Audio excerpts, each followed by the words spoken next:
Lundi, avec un anticyclone toujours positionné et centré sur les Açores, on en bénéficie un petit peu, mais pas jusqu'au nord-ouest du pays, où différentes perturbations vont s'infiltrer durant cette semaine. On aura encore le front froid qui va arriver à partir de ce mardi, quelques pluies un peu plus marquées dans la partie nord, donc vers la Champagne-Ardenne, à l'arrière le ciel de traîne et à l'avant le dégradé nuageux. Plus on va vers le sud et plus le ciel est dégagé, mais on compose en Méditerranée avec Mistral Tramontane. L'évolution est assez simple, la perturbation va continuer de s'infiltrer vers le centre du pays et la partie nord-est. À l'arrière, retour de belles éclaircies par la Bretagne, les Pays de la Loire, la Normandie, vers les Hauts-de-France, en tout cas vers le nord, on conserve un ciel de traîne avec quelques averses et pas de changement au sud où le soleil est clairement dominant avec un impact sur les températures. Place d'abord à celle de la nuit prochaine, on aura de 11 à près de 25 degrés.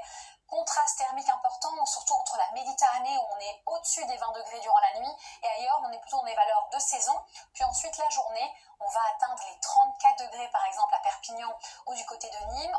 En revanche, avec l'arrivée de la perturbation, on n'a pas d'excès en termes de température sur la moitié nord, de 20 à 26 degrés, donc des valeurs estivales et plutôt agréables, mais ça devrait évoluer ces prochains jours. On va d'ailleurs regarder cela ensemble. Voici les prévisions qui commencent le mercredi. On a toujours la même configuration, donc l'anticyclone des Açores qui est là, qui nous protège en quelque sorte, avec ce temps plutôt stable encore. On se réveille avec des entrées maritimes d'abord ici vers l'Aquitaine, et puis l'après-midi, c'est les cumulus qui vont se multiplier jusqu'au midi toulousain, et puis on a Mistral, Tramontane, tous deux bien présents, et toujours un temps plus respirable, surtout sur les villes de la moitié nord durant la nuit.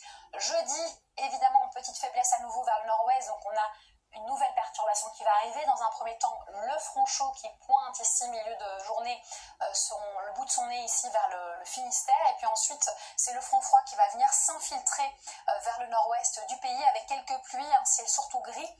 Ailleurs, la météo est plutôt lumineuse, sèche. Les températures estivales sans trop d'excès normalement, même s'il fait encore bien chaud en Méditerranée. Puis journée de transition, samedi finalement, avec alternance de nuages, d'éclaircies et d'averses sur la moitié nord, possiblement, moitié sud, temps lumineux et sec, et je vous ai choisi, ou j'ai épinglé en tout cas dimanche, pourquoi? L'indice n'est que de 2, les modèles penchent vers une météo chaude, estivale et sèche, ensoleillée pour dimanche et jusqu'à certainement lundi, mais on a un deuxième modèle qui pourrait